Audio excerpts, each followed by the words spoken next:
जस हिंदी देख रहे सभी दर्शकों को विक्रम की तरफ से नमस्कार, आदाब। रूबरू में आप सभी का स्वागत है। दोस्तों, हर सोमवार को हम आपके रूबरू करवाते हैं किसी शायर को जो कि अपने शब्दों के द्वारा एक दुनिया बनाते हैं और उस दुनिया की हमें सैर करवाते हैं। आज भी हमारे साथ जो गेस्ट जुड़े हैं, ये आज के हिंदी के जाने माने कवियों में इनका नाम आता है। और अभी हाल ही में कुछ ही दिन हुए महाराष्ट्र विश्वविद्यालय में एक स्टडी में एक पुस्तक शामिल की गई है, हिंदी गज़लों के पंचरत्न, और उनमें भी इनका विशेष स्थान है। उन पंच कवियों में एक कवि इनको भी शामिल किया गया है। इनकी रचनाएं स्टडी के लिए महाराष्ट्र विश्वविद्यालय एमए कोर्स के लिए लगाई गई हैं और आज ये हमारे साथ जुड़े हैं। इनका नाम है ओम प्रकाश यति जी। आइए पहले इनका स्वागत करते हैं। जी, ओम प्रकाश यति जी, नमस्कार और बहुत बहुत स्वागत है आपका। नमस्कार विक्रम जी, बहुत अच्छा लग रहा है आपके साथ जुड़ करके और इस जस हिंदी के चैनल के रूबरू शो के माध्यम से मैं सभी को अभिनंदन करता हूं, स्वागत करता हूं। जी, जैसे कि मैंने कहा कि जो हमारे हिंदी के जो जाने माने कवि हैं हिंदुस्तान के, उनमें आपका एक विशेष स्थान है। और जो आपका अभी ये पुस्तक आई है हिंदी गज़लों के पंचरत्न, उसके लिए भी मैं आपको बधाई देता हूं। आप बधाई के पात्र हैं। बहुत बहुत धन्यवाद आपका। जी, और इन सभी चीज़ों से आपको रूबरू करवाएंगे दर्शकों को भी। और लेकिन पहले अपने दर्शकों को हम ये बताना चाहेंगे आपका कहाँ से संबंध है, जन्म आपका कहाँ पर हुआ और शिक्षा कहाँ से आपने प्राप्त की। जी जी, अच्छा, जहां तक जन्म की बात है तो उत्तर प्रदेश, भारत में एक प्रदेश है उत्तर प्रदेश, वहां का पूर्वी हिस्सा जो है उसमें एक जिला है बलिया। तो बलिया के एक छिब्बी नाव का गांव है, उससे वहां मेरा जन्म हुआ 1959 में। और मेरी प्रारंभिक शिक्षा, शुरुआत की शिक्षा मेरे गांव में हुई। बाद में हाई स्कूल के बाद मैं जिला मुख्यालय पर इंटरमीडिएट करने के लिए गया, वहां से पॉलिटेक्निक किया। फिर बाद में मैंने BA, MA, BTech Jamia university, Bundelkhand university और जगह जगह से मैंने शिक्षा ग्रहण की। जी, और घर में कोई ऐसा वातावरण था जिससे आपको ऐसी प्रेरणा मिली कि शायरी की तरफ आपका शौक जागा? कैसे ये शौक आपके जीवन में आया? हाँ, ये अच्छा आपने प्रश्न किया। मेरे पिताजी दरअसल स्वतंत्रता संग्राम के सेनानी थे जी, और आजादी की लड़ाई में भी बताते हैं लोग कि वो क्रांतिकारी गीत गाया करते थे। तो वाह। गीत संगीत से उनका जो शौक था, उनका जो ज्ञान था इस क्षेत्र में, उसका भी मुझे लाभ मिला और ये लगाव शुरू से ही मेरे अंदर रहा। बलिया जब मैं जिला मुख्यालय पे पढ़ाई कर रहा था, उस दौरान बलिया में एक बहुत विश्व प्रसिद्ध मेला एक लगता है, ददरी नाम है उसका। जी, दरदर मुनि कोई हुए हैं, उनके नाम पे वो मेला लगता है। और भारतेंदु हरिश्चंद्र जी ने भी अपने एक निबंध में उस मेले का जिक्र किया था। तो वहां हर साल मेले में मुशायरा, कवि सम्मेलन होता था। तो वहां मुझे हमेशा, मैं हर कार्यक्रम में जाता था, सुनता था, कई अच्छी चीजें लगती थी, मैं नोट भी करता था। तो मुझे लगता है कि वहां से लिखने की प्रेरणा मुझे मिली। और फिर अपने विद्यालय में, अपने कॉलेज में, जब वहां की पत्रिका में मेरी रचनाएं छपने लगी तो मेरा उत्साहवर्धन हुआ और मैं विधिवत लेखन की तरफ बढ़ा। जी, तो आपको खून में ही वो एक चीज़ मिली, विरासत में जिसे कह सकते जी हैं कि बिल्कुल एक वो ट्रांसफ़र हुई चीज़ आगे। जैसे आपके पिताजी लिखते थे, स्वतंत्रता सेनानी थे। और बहुत खुशी की बात है, जिन्होंने भी देश की आज़ादी में ऐसे योगदान दिया, आज उन्हीं के कारण हम ये खुशियाँ, ये जो बहारें हम देख रहे हैं, उन्हीं स्वतंत्रता सेनानियों के कारण आज हम ये खुली हवा में सांस ले पा रहे हैं। बिल्कुल, जी जी जी। जी, तो हमारे दर्शकों को ओम प्रकाश जी कुछ ना कुछ सुनाइए, आगाज़ कीजिए आज की महफिल का। जी जरूर जरूर। जी, जब आज से 4 दशक पहले जब मैंने गजल लेखन की शुरुआत की थी, तो मैं जी, वहां से शुरू करता हूं। जो मेरी लगभग पहली गजल है, जो बहुत चर्चित रही, उसके कुछ शेर आपके सामने रखता हूं जी, कि कुछ इरशाद। नमक से भरी थैलियां खोलिए, आहा, कुछ नमक से भरी थैलियां खोलिए, फिर मेरे घाव की पट्टियां खोलिए, क्या बात है। और मेरे पर तो कतर ही दिए आपने, हाँ। मेरे पर तो कतर ही दिए आपने, अब तो पैरों की ये रस्सियां खोलिए। क्या बात है, क्या बात है, मेरे पर तो कतर ही दिए आपने, वाह। मेरे पर तो कतर ही दिए आपने, अब तो पैरों की ये रस्सियां खोलिए। बहुत और खूब। एक शेर है कि पहले आहट को पहचानिए तो सही, कि हम्म। पहले आहट आहट को को। पहचानिए तो सही, जल्दबाजी में मत खिड़कियां खोलिए। बहुत खूब। और एक शेर है कि भेज सकता है कागज के बम भी कोई, कि हम्म। भेज सकता है कागज के बम भी कोई, ऐसे झटके से मत चिट्ठियां खोलिए। हा, क्या बात है, बहुत खूब। कि भेज सकता है कागज के कागज के। बम भी कोई, ऐसे झटके से मत चिट्ठियां खोलिए। और आखिरी शेर है कि जिसको बिकना है चुपके से बिक जाएगा, कि जिसको जिसको बिकना। बिकना है चुपके से बिक जाएगा, यूं खुलेआम मत मंडियां खोलिए। वाह। यूं खुलेआम मत मत मंडिया। मंडियां खोलिए, बहुत कुछ खूब। नमक से भरी थैलियां खोलिए, फिर मेरे घाव की पट्टियां खोलिए। वाह। ये लगभग आप कह रहे हैं कि 40 साल पहले ये कविता लिखी गई 40 साल नज्म। पहले करीब, हमें तो 80 79 में कब लिखी थी लगता है। जी। और इतनी एक युवा अवस्था में इतने एक गहरे भाव, ये वाकई ही एक प्रभु की कृपा है आप पे, क्योंकि इतनी युवा अवस्था में बहुत कम लोग होते हैं जिनका इस तरफ ध्यान जा पाता है। और इतनी गहराई के साथ आपने इतनी बड़ी बात कह दी कि ना मंडियां खोलिए, और कैसे सारी आपने वो काफ़िए भी आपने बहुत खूब निभाए। और इसके लिए जी आपको जो प्रेरणा है ये कहाँ से मिली, कहाँ से आपने सीखा, उस्ताद किसे धारण किया? क्योंकि ये जो शायरी होती है ये बिना उस्ताद के, इसमें कहते हैं निखार नहीं आता, कैसे उसको बारीकी उस्ताद सिखाता है, तो उसके लिए आपको कहाँ जाना हुआ? हाँ, ये तो अच्छा प्रश्न है आपका, लेकिन संयोग की बात है कि मैं सुनते हुए ही लोगों को, तमाम साहित्य पढ़ते हुए, और मैं किसी विशेष व्यक्ति का नाम नहीं ले सकता हूँ कि कोई जो विधिवत मैंने किसी से दीक्षा ली हो या किसी से मैंने इस्लाह लेता रहा हूँ। तो ये जी। लिखते लिखते पढ़ते पढ़ते, अच्छा एक मैं इसमें ये भी मुझे लगता है कि चूंकि मैं उत्तर प्रदेश सरकार की नौकरी में था और जी। डेपुटेशन पे उत्तर प्रदेश के बाहर तमाम मध्य प्रदेश, दिल्ली, मुझे जगहों पे रहना पड़ा। तो जब मैं दूसरी जगहों पे रहा तो वहां तमाम हिंदी उर्दू के बड़े बड़े शायर और रचनाकारों से मेरी मुलाकात हुई, उनसे चर्चाएं हुई, जी। तमाम वर्कशॉप टाइप की चीजें हुई, कुछ कमियां, कुछ चीजें जो कुछ दोष, ये सब चीजों को समझने को मिला।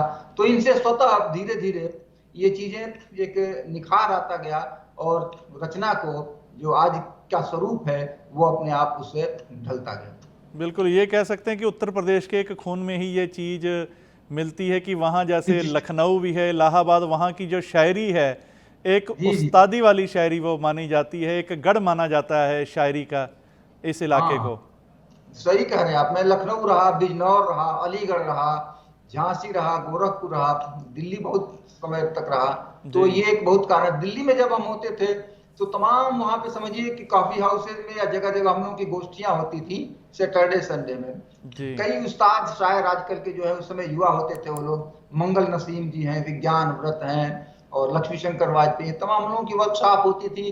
खुलेआम किसी की कमी किसी का सब बताते थे लोग, और कोशिश करते थे जो व्याकरण है, जो छंद शास्त्र है, उसको समझते हुए एक मानक शब्दावली में चीजों को रखा जाए तो जी। ज्यादा अच्छा है। बिल्कुल, संगति का हमारे जीवन पर काफ़ी प्रभाव पड़ता है। जैसे हम सुनते हैं कबीर जी की वो लाइनें कि कबीरा संगत साध की, जो गंदी की बास, जो गंदी कछु दे नहीं तो भी बास सुबास। बिल्कुल ऐसा एक संग का बहुत बढ़िया, असर बहुत पड़ता बढ़िया, है। जी। बहुत सटीक आपने उदाहरण दिया। जी जी जी। जी। और जैसे बिल्कुल आप कह रहे हैं कि ऐसे पुराने समय में जो शायर भी थे, एक उस्ताद शायर, वो एक कमी बता दिया करते थे, और आपके लिए भी वो एक चीज़ ऐसी साबित हुई क्योंकि आपने भी उस चीज़ को संभाला, उस चीज़ को। नहीं तो अक्सर ये होता है कि अगर कोई सामने वाला कमी निकाल दे तो इंसान, हम्म। खासकर युवावस्था में, वो एक चीज़ रहती है कि नहीं मैंने तो बहुत अच्छा लिखा, इसमें कमी कैसे निकाल दी गई। लेकिन जो अपनी कमियों के ऊपर विचार करता है, कमियों को सुधारता है, वही आगे जाकर फिर बुलंदियों को छूता है। वही आगे, बिल्कुल बिल्कुल, ये बहुत जरूरी तत्व है इसका, क्योंकि कभी इस बात को सोचना नहीं, क्योंकि विद्यार्थी ही रहता है आदमी, हमेशा सीखता है आदमी। जी। बिल्कुल। और आपकी काफ़ी किताबें जो हैं वो भी दर्शक पढ़ चुके हैं। जो पहली आपकी किताब की बाहर छाया भीतर धूप, इसके बारे में बताइए। भीतर ये धूप जी। नाम जो है अपने आप में एक काफ़ी भेद अपने आप में छुपाए हुए, क्योंकि अक्सर लोग कहते हैं कि अंदर अंधकार होता है, बाहर उजाला होता है, लेकिन आपने उल्टा लिखा कि बाहर छाया और भीतर धूप। इसके पीछे क्या कारण रहे? अच्छा, इसके पीछे ये दरअसल शुरू से जितनी मेरी रचनाएं हैं 80 से लेकर के, और ये किताब मुझे लगता है 97 में मेरी आई थी। जी। दिल्ली में जब मेरी पदस्थापना थी तो मैंने हिंदी अकादमी दिल्ली में इसको, वहाँ एक प्रकाशन की योजना थी, वहां मैंने इसको सबमिट किया था। तो वो अपने एक्सपर्ट्स के यहाँ भेजते थे गजलों को, और जिसकी रिकमेंडेशन आती थी वो पब्लिशर को पैसा दे करके वो खुद छपवाता था अकेडमी, तो उससे छपी। चाहिए जो प्रेरणा दी, इसकी गजल मुझे याद तो नहीं आ रही है, वो जो इसकी टाइटल जो गजल है, तो उसका मेन भाव ये था कि तमाम ऐसे व्यक्तित्व हैं जो अपने अंदर तो उनके बहुत गर्मी रहती है, बहुत सारी मतलब की बेचैनियां रहती है, लेकिन बाहर जो है वो शीतलता ही दिखाई देती है उनकी, और वही फैलाते हैं वो। तो इसको देखते हुए मैंने बाहर छाया भीतर धूप का शीर्षक मेरे दिमाग में आया था, और ये मुझे अच्छा लगा था। जी, और कुछ हमारे दर्शकों के साथ आप साझा करिए अपनी गजल के कुछ अंश। अच्छा जी जी, एक और गजल मैं पहले की दौर की ही रखता हूँ जी। ये गजल हिंदी, यहाँ ये बहुत चर्चित गजल रही और तमाम जगह इसको कोट किया गया। देखिएगा, इसके कुछ शेर हैं जी। कि दिल में 100 दर्द पाले बहन बेटियां, दिल में 100 100 दर्द पाले बहन बेटियां, घर में बांटे उजाले बहन बेटियां। वाह वाह। दिल में 100 दर्द पाले बहन बेटियां, घर में बांटे उजाले बहन बेटियां, और कामना एक मन में सहेजे हुए, कि कामना एक मन में सहेजे हुए, जा रही हैं शिवाले बहन बेटियां। क्या बात है, वाह। कि कामना एक मन में सहेजे हुए, जा रही हैं शिवाले बहन बेटियां। और एक शेर है कि ऐसी बातें, जी, ऐसी बातें कि पूरे सफर चुप रही, शर्म की शाल डाले बहन बेटियां। वाह। ऐसी बातें कि पूरे सफर चुप रही, शर्म की शाल डाले बहन बेटियां। और एक शेर है जी कि नाम पर शादियों के भी होती बहुत। एक बात मैंने कही है कि नाम पर शादियों के भी होती बहुत, भेड़ियों के हवाले बहन बेटियां। वाह वाह। और आखिरी शेर गजल का है कि गांव घर की निगाहों के दो रूप हैं, गांव घर की निगाहों के दो रूप हैं, गांव घर की निगाहों के दो रूप हैं, कोई कैसे संभाले बहन बेटियां। वाह वाह। कि गांव घर की निगाहों के दो रूप हैं, कोई कैसे संभाले बहन बेटियां, दिल में 100 दर्द पाले बहन बेटियां, घर में बांटे उजाले बहन बेटियां। क्या बात है, बहुत खूब बहुत खूब ओम प्रकाश जी। और जैसे आपने एक चित्र खींचा बहन बेटियों का कि समाज में कैसे उनको देखा जाता है और अंदर अपने कैसे कैसे वो दर्द जो हैं संजोए रहते हैं, और एक संसार के लिए फिर भी एक शुभ कामनाओं की हृदय में एक भावना रहती है। और यहाँ पर समय हो चला है एक ब्रेक का, और भी बहुत सारी बातें करेंगे एक ब्रेक के बाद। और दर्शकों, ये हमारे साथ हैं आज ओम प्रकाश जती जी, जो कि हिंदी के एक जाने माने कवि हैं। इनकी और भी रचनाएं श्रवण करेंगे, लेकिन एक छोटे से ब्रेक के बाद। ब्रेक के बाद रूबरू में आपका स्वागत है। और दर्शकों, ये लाइव शो है, इसमें आप कॉल करके भी हमसे बात कर सकते हैं, इस शो का हिस्सा बन सकते हैं। उसके लिए नंबर है 1844324130। आज हमारे साथ हैं ओम प्रकाश जती जी, जो कि आज के हिंदी के एक जाना माना नाम है कवि के रूप में। आइए इनसे गुफ्तगू करते हैं।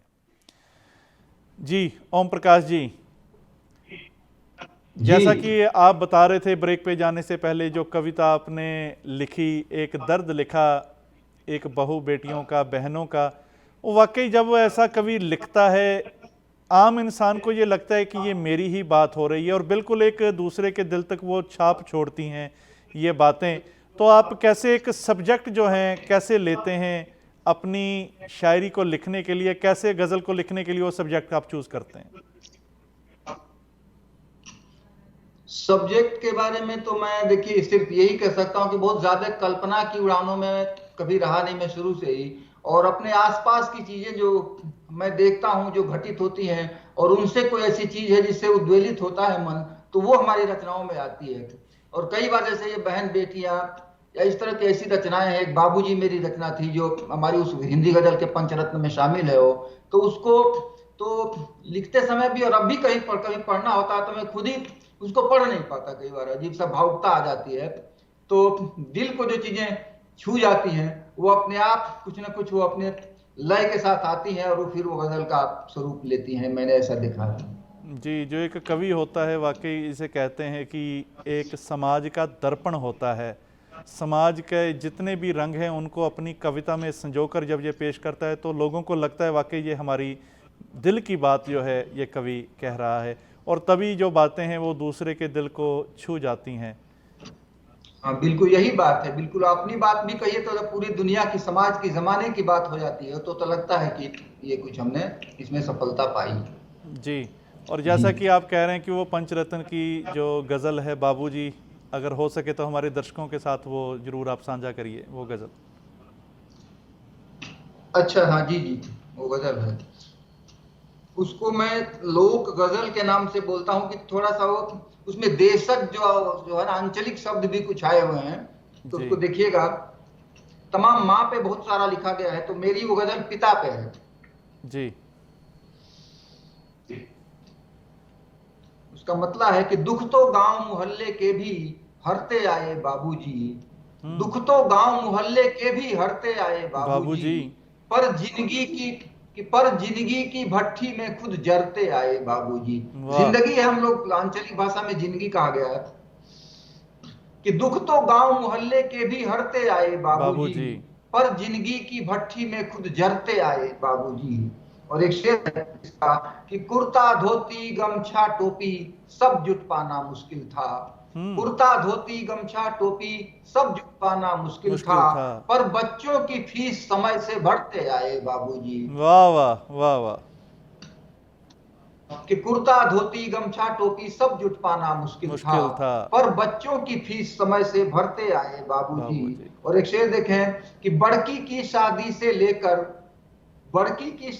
लेकर फूलमती के गौने तक, बड़की की शादी से लेकर फूलमती के गौने तक, जान सरीखी धरती गिरवी धरते आए बाबूजी। वाह वाह वाह वाह। जान सरीखी धरती गिरवी धरते आए बाबूजी। बाबूजी। और एक और चित्र है कि रोज वसूली कोई न कोई, खाद कभी तो बीज कभी, कि रोज वसूली कोई न कोई, खाद कभी तो बीज कभी, और इज्जत की कुर्की से हरदम डरते आए बाबूजी। वाह वाह। कि रोज वसूली कोई न कोई, खाद कभी तो बीज कभी, बीज कभी। इज्जत की कुर्की से हरदम डरते आए बाबूजी। और हाथ ना आया एक नतीजा, झगड़े सारे जस के तस। ये भी एक चित्र है समाज का, एक देखिए जी। कि हाथ ना आया एक नतीजा, झगड़े सारे जस के तस, और पूरे जीवन कोर्ट कचहरी करते आए बाबूजी। वाह वाह वाह वाह, बहुत खूब। कि हाथ ना आया एक नतीजा, झगड़े सारे जस के तस, पूरे जीवन कोर्ट कचहरी करते आए बाबूजी। और आखिरी शेर इसका है गजल का कि हाथ कि नाती पोते वाले होकर आज भी घर में तन्हा हैं, कि नाती पोते वाले होकर आज भी घर में तन्हा हैं, और वो परिवार कहाँ है जिस पर मरते आए बाबूजी। हा, क्या बात है, क्या बात है, बहुत खूब, कि वो परिवार कहाँ पर है। वाह। कि नाती पोते वाले होकर आज भी घर में तन्हा है, वो परिवार कहाँ है जिस पर मरते आए बाबूजी। क्या ये है बात गजल है। जी। वाह, बहुत खूब। और वाकई ये एक सच्चाई आपने बयां करी है कि परिवार के लिए जो सारी उम्र हर एक तरह की मुश्किलें सहता रहा, लेकिन बच्चों को हर एक सुख मुहैया करवाता रहा, और आज पोते भी हैं, नाती भी हैं, सभी कुछ है, लेकिन फिर भी वो परिवार कहाँ है, क्योंकि वो तन्हा रह गए। बिल्कुल, आज समाज में ऐसा दुर्भाग्यपूर्ण काफ़ी परिवारों में ऐसा देखने को मिलता है कि जिसने तमाम उम्र लगा दी परिवार को यहाँ तक पहुँचाने में, और जब अंतिम समय आया तो परिवार ही साथ नहीं था। जी, ऐसी हम आशा करते हैं, और ऐसे परिवारों को भी समझना चाहिए कि बिल्कुल एक पिता का जो कुर्बानी है, तप त्याग है, उसको हमेशा हृदय में अपने जीवित रखें। और क्योंकि कल को हम पर भी ये दिन आना है, जो आज युवा हैं कल वो भी बुढ़ापे में कदम रखेंगे, कल वो भी उस अवस्था में बिल्कुल पहुंचेंगे। बिल्कुल बिल्कुल, बहुत अच्छी बात कही आपने जी। जी, तो बहुत अच्छा, जैसे आपने कहा कि बिल्कुल ये नज़म ही आपने ऐसी लिखी, गज़ल जो लिखी कि पढ़ते वक्त आदमी वहाँ एक पहुँच जाता है कि वाकई ही एक हृदय भावुक हो जाना एक स्वाभाविक बात है। और जैसे कि आप कवि हैं, शायर हैं, तो काफ़ी जगह मुशायरों पर जाना होता होगा, कुछ हमारे दर्शकों के साथ साझा करिए, कैसे एक मुशायरों का दौर चला तमाम उम्र?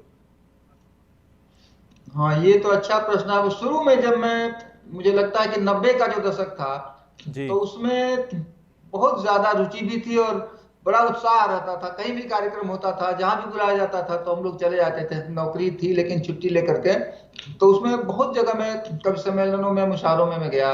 मैं बम्बई गया, भोपाल गया, इंदौर गया, और यहाँ अलीगढ़ गया, लखनऊ कई बार गया, तमाम भारत में बहुत जगह गया। और बाद में तो फिर मैं अमेरिका भी गया था। तो वहाँ नॉर्थ कैरोलिना की एक यूनिवर्सिटी है, वहाँ कई कार्यक्रम हुए जहाँ उन लोगों ने मुझे आमंत्रित किया। मैं वहाँ गया, वहाँ की कुछ गोष्ठियों में गया। एक जी बार मुझे न्यूयॉर्क जाना हुआ था, तो वहाँ कई कार्यक्रमों में मैं गया। एक कनेक्टिकट स्टेट में एक उर्दू अदबी संगम करके एक संस्था थी, उनका एक कार्यक्रम था, उन लोगों ने मुझे बुलाया था, तो मैं वहाँ भी गया। तो खूब कविताएं पढ़ते रहे। बाद में थोड़ी स्थितियां ये हुई कि थोड़ा पद भी बढ़ता गया, जिम्मेदारियां बढ़ती गई, तो समय कुछ मिलना कुछ कम हुआ। तो मैं जाता तो रहा, निरंतरता बनी तो रही, लेकिन सक्रियता, ये तो मैं मानता हूँ, कुछ न कुछ कम जरूर हुई। लेकिन लिखना पढ़ना मेरा लगातार चलता रहा। कवि सम्मेलन, मुशायरे कुछ भले कम हुए हों, जी लेकिन और अब भी मैं जाता रहता हूँ। अभी आए जी दिन जहां भी कवि सम्मेलन, मुशायरे आसपास होते हैं तो मैं जाता हूँ। जी। और जैसे आप जिक्र कर रहे थे कि न्यूयॉर्क में भी आपका जाना हुआ, और यहाँ पर अशोक सिंह जी एक जो कार्यक्रम चलाते हैं, एक शेर अर्ज है, उसके साथ आपका कैसे जुड़ना हुआ? हाँ, ये अच्छा आपने देखिए, ये छूट रहा था। एक शेर एक बहुत अच्छा इन्होंने समूह बनाया है। इसमें तमाम हिंदी कविता, नई कविता, और यहाँ तक कि संगीत की भी जो विधा है उसके भी साधक लोग उससे जुड़े हुए हैं। और जी जब मैं न्यूयॉर्क मेरा जाना हुआ, तो अशोक जी सिंह से मेरी वहां मुलाकात हुई। तो इस पे काफी विस्तार से उन्होंने बताया कैसे ऐसे मेरा ये कार्यक्रम है। हम लोग हर सप्ताह में 2 मिसरे देते हैं। मिसरे मतलब जो पंक्तियां होती हैं जिसपे शेर कहा जाता है, जी और उसको लेकर के, उसको गिरह बना करके गजलें कहते हैं शायद। और दोनों गजलों पे फिर हर शनिवार को शाम को 6:30 से भारत के समय के अनुसार से, और हमें लगता है 3-4 घंटे तक वो मुशायरा चलता है। तो मुझे अच्छा लगा। और उसके बहाने थोड़ी जो कई बार जो अभ्यास में जो कमी आ जाती है, निरंतरता जो ब्रेक होती है, उस पर बहुत अच्छा असर पड़ा कि उसके बहाने लिखना पढ़ना और सक्रियता के साथ शुरू हुआ। और बहुत हम लोग उत्सुकता के साथ प्रतीक्षा करते रहते हैं, बल्कि शनिवार की। और जी कभी कभी जैसे अब अगला कार्यक्रम आएगा, तो मुझे उस कार्यक्रम, उस मुशायरे का संचालन करना है।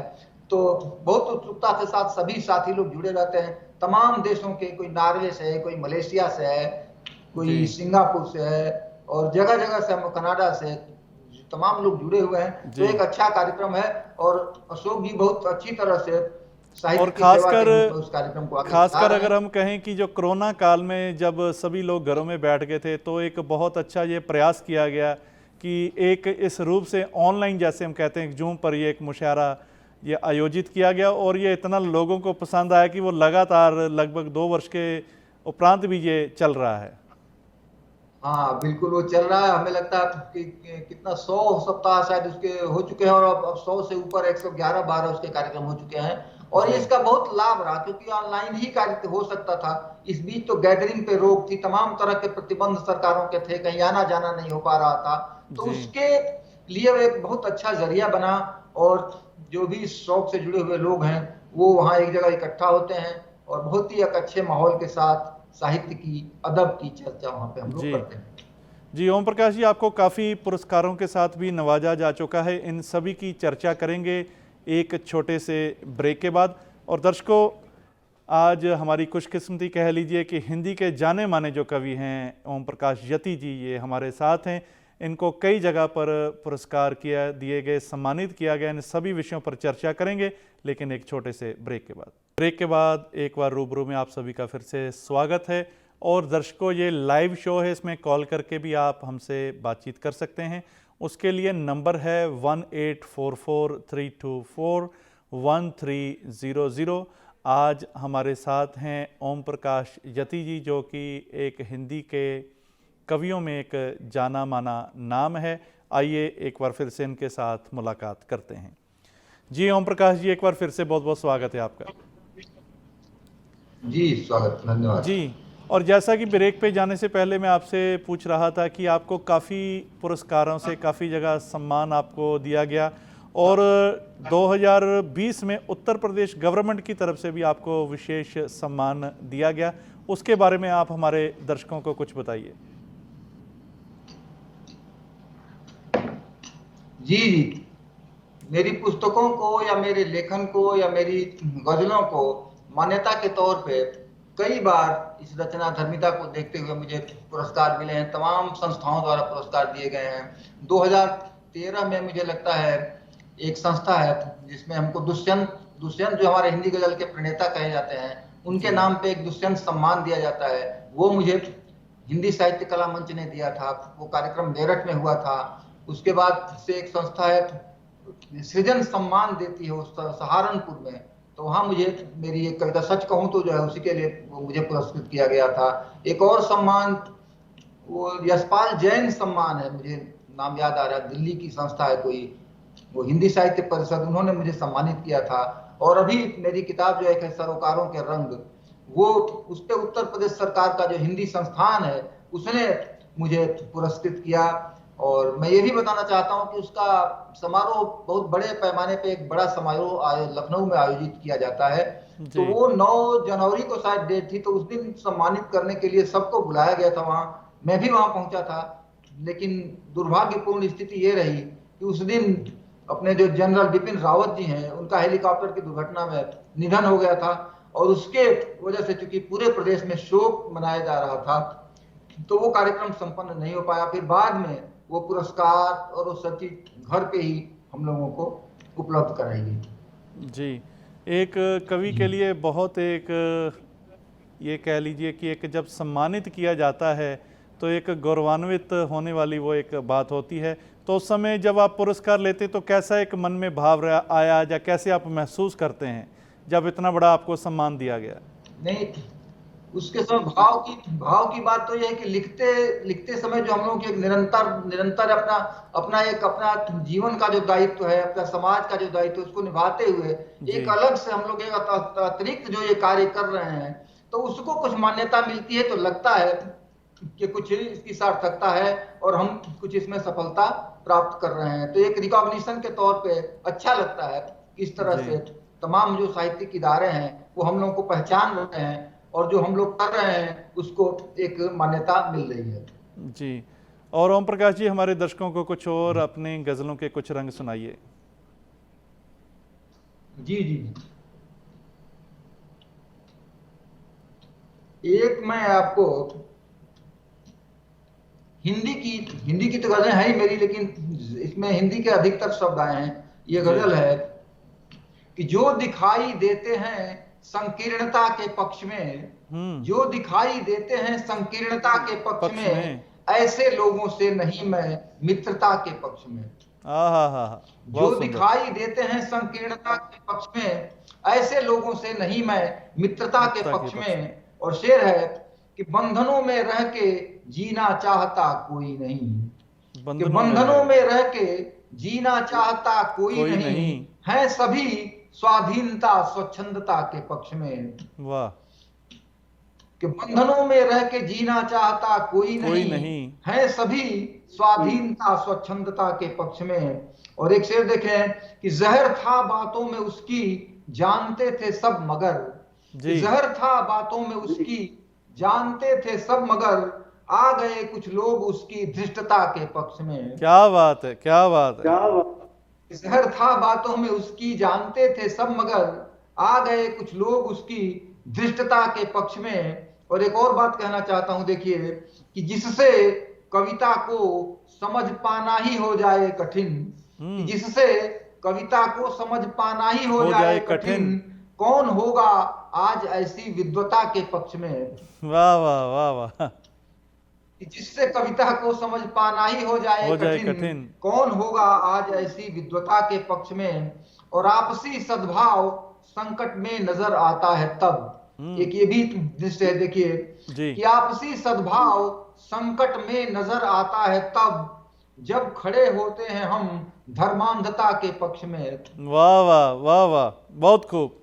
कि आपसी सद्भाव संकट में नजर आता है तब, जब खड़े होते हैं हम धर्मांधता के पक्ष में। और एक और बात देखें कि नाम पर हम आधुनिकता के भले दें तर्क कुछ, कि नाम पर हम आधुनिकता के भले दें तर्क कुछ, पर जरूरी है कि हो वो सभ्यता के पक्ष में। वाह वाह, बहुत सुंदर। कि पर जरूरी है कि हो वो सभ्यता के पक्ष में।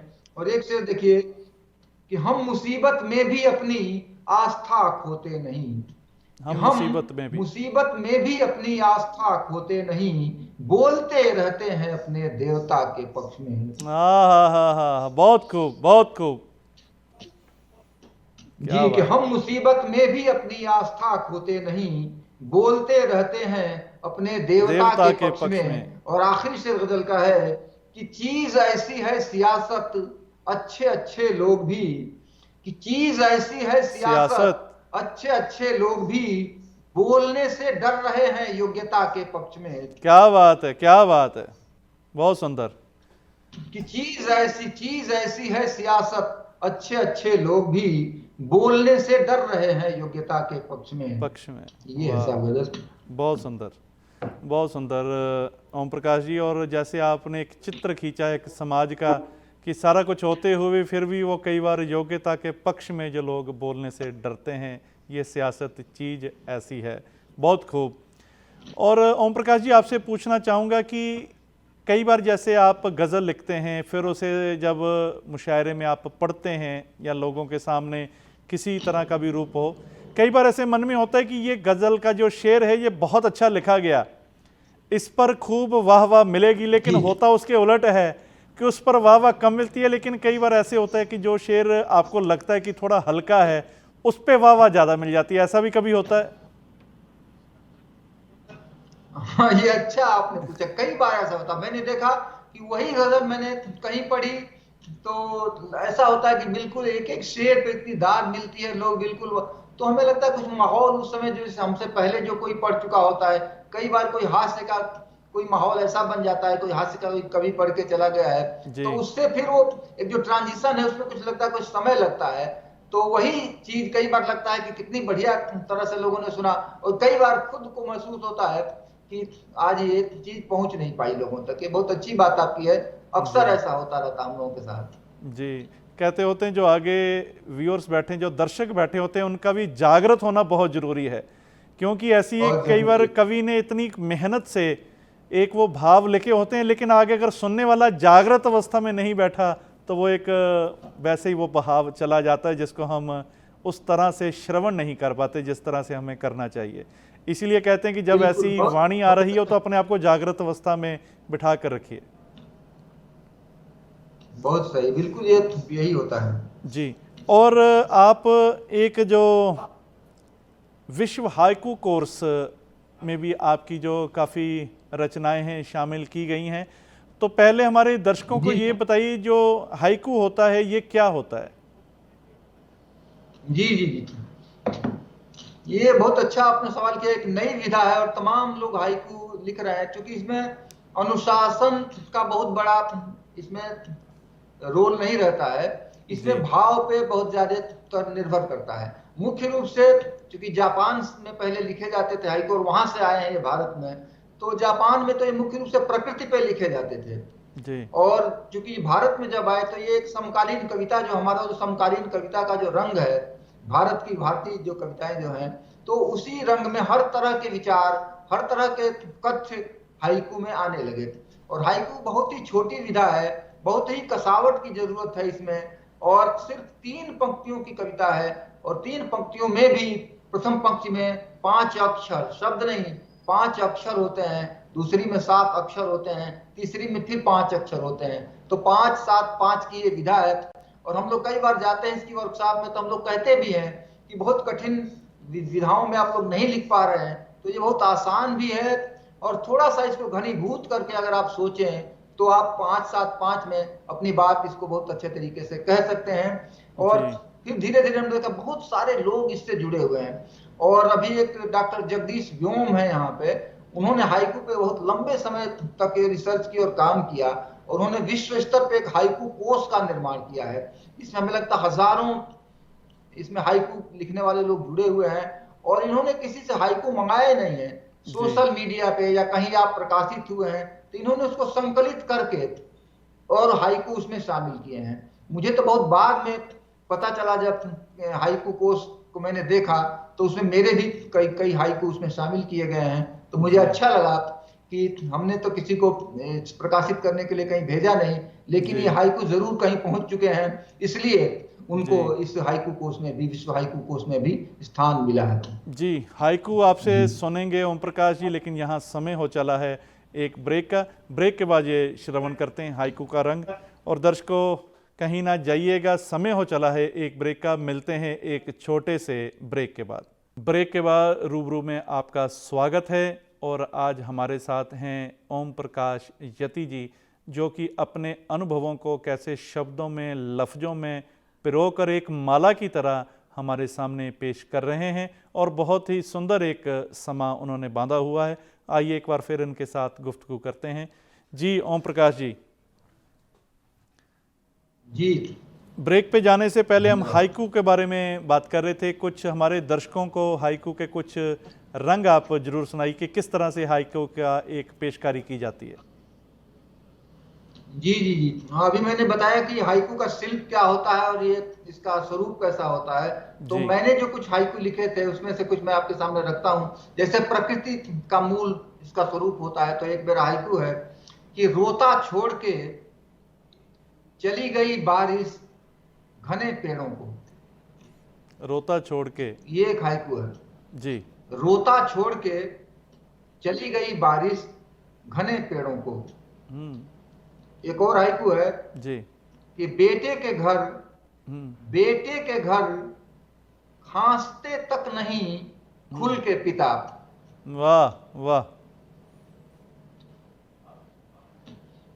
एक हाइकू है, मतलब ये 3 लाइनों में, जी ये 3 लाइनों में इसका जो पूरा एक वो समझाया जाता है। बस 3 लाइन में, बस पूरा जो कुछ भी आपको कहना, बस 3 लाइन है आपके पास और 17 अक्षर है। जी। एक है हाइकू कि उम्र के साथ होते गए कठोर फूल से बच्चे। आहा, वाह। उम्र के साथ होते गए कठोर फूल से बच्चे, क्या बात है। और एक प्रकृति का एक और हाइकू है कि पंखुड़ी पर पारे जैसी टिकी है, पंखुड़ी पर पारे जैसी टिकी है ओस की बूंद।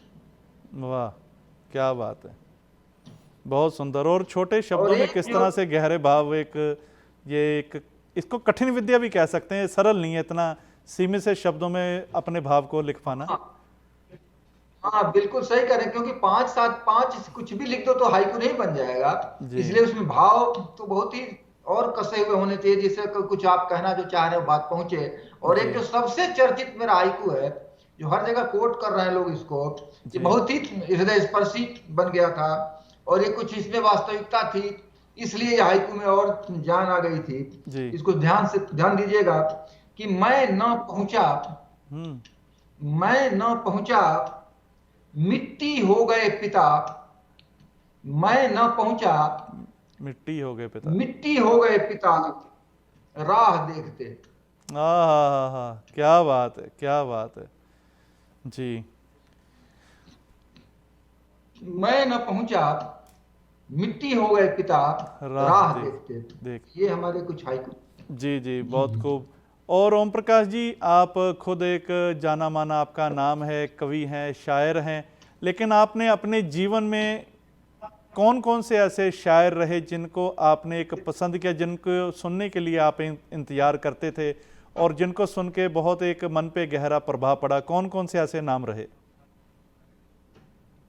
हाँ, ये तो बहुत अच्छा प्रश्न है। बहुत पुरानी बात, जैसे मैंने शुरू में भी आपको कहा था कि जब मैं स्कूलिंग के बाद जब मैं बलिया अपने गृह जनपद में गया था, जहाँ मेले में मुशायरे सुनता था मैं, जी तो वहाँ एक शायर थे, उनसे बहुत ही मैं मुतासिर था। कई बार उनको सुना और उनको तो कई रचनाएं मैंने नोट कर रखी थी, डायरी दी। और उनका कहन उनकी मुझे बड़ी, वो उनका नाम था मलिक ज्यादा, उनका नाम था मंजूर, मलिक ज्यादा मंजूर साहब थे वो। उर्दू जी के बड़े शायर थे, बहुत निजामत करते थे, संचालन के लिए बहुत जाने जाते थे वो। जी तो मलिक ज्यादा मंजूर साहब, एक उनका देखिए मुझे शेर भी याद आता है, वो मैंने लिख रखा था डायरी में उनका, जी। कि तर्के मोहब्बत अपनी खता हो, ऐसा भी हो सकता है। आहा। कि तर्के मोहब्बत अपनी खता हो, ऐसा भी हो सकता है। और वो अब भी पाबंदे वफा हो, ऐसा भी हो सकता है। क्या बात है, क्या बात है, बहुत खूब। तर्के मोहब्बत अपनी खता हो, ऐसा भी हो सकता है। और वो अब भी पाबंदे वफा हो, ऐसा भी हो सकता है। और दरवाजे पर दस्तक सुनकर उसकी तरफ क्यों ध्यान गया, दरवाजे पर दस्तक सुनकर उसकी तरफ क्यों ध्यान गया। आने वाली सिर्फ हवा हो, ऐसा भी हो सकता है। वाह वाह वाह वाह, क्या बात है, ऐसा भी हो सकता है। क्या बात है, बहुत सुंदर भाव। जी जी, और वाकई ही ऐसे कवियों को सुन के तो मन पे और अच्छा प्रभाव पड़ता है। जी जी। तो इसलिए आपने कहा मुझे तो याद आ गया शेर, तो मैंने कोट किया, तो मुझे बहुत पसंद थे वो।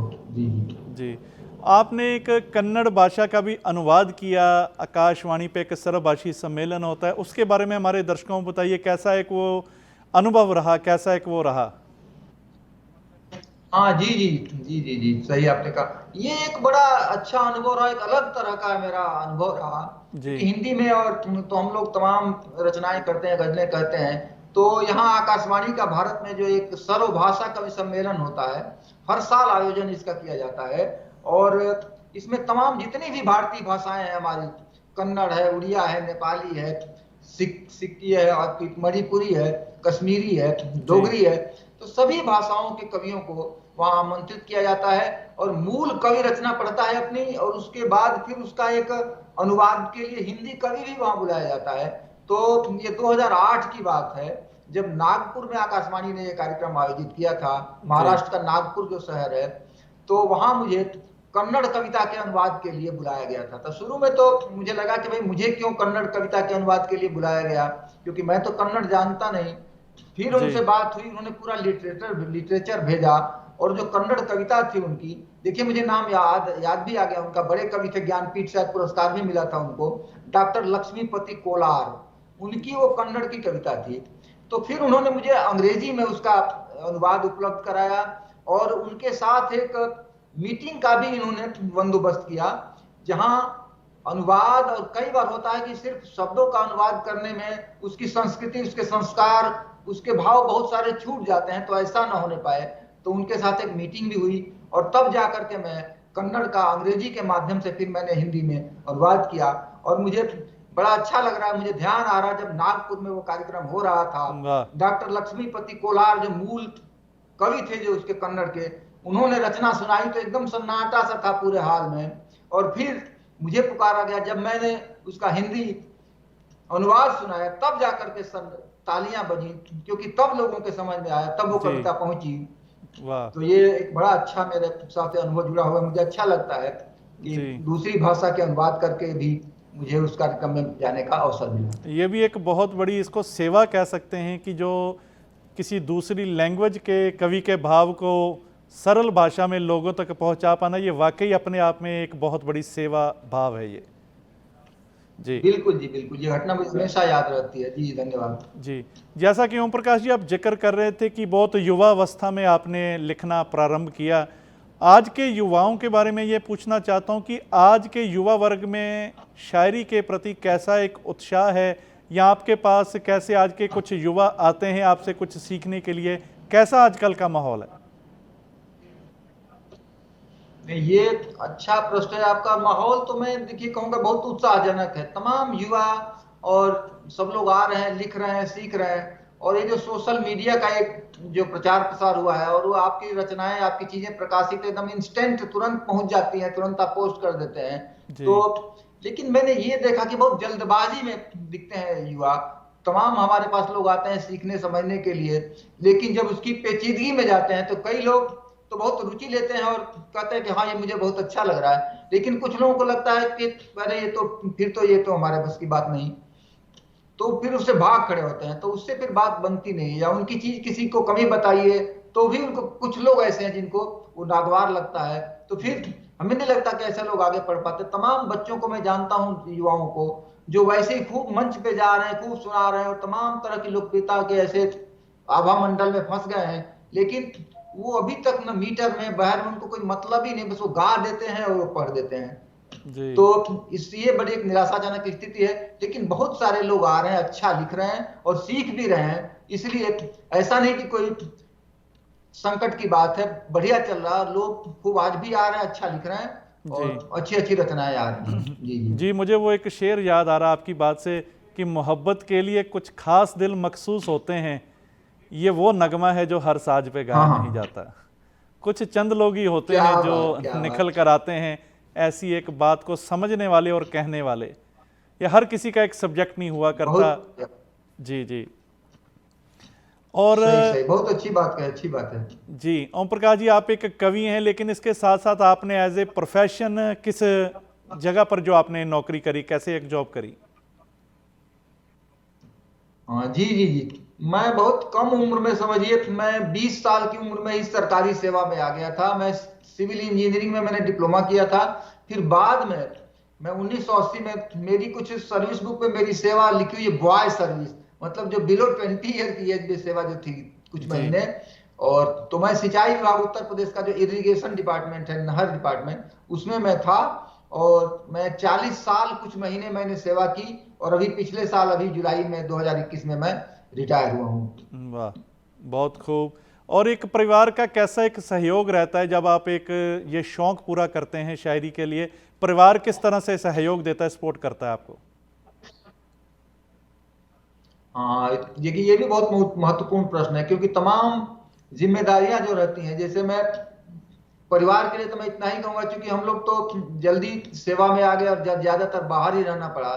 तो तमाम जो घर की, जो बच्चों की, तमाम जो हमारे दायित्व रहते हैं, तो उसका बहुत बड़ा हिस्सा परिवार में, जैसे पत्नी है तो वो संभाल लेती है। और हम लोगों को मतलब और छोटे, जैसे हम गोष्ठियों में कहीं चले जाते हैं, पता रात के आ रहे हैं, 11 बजे आ रहे हैं, 12 बजे आ रहे हैं। कई बार हमारे मित्र आ जाते हैं देर तक, तो उनको उनको उनका स्वागत भी करना है, उनको भोजन की व्यवस्था करनी है। तो इतना ये लोग रुचि पूर्वक उसको संभाल लिए, ताकि हमको बहुत सारा समय मिला।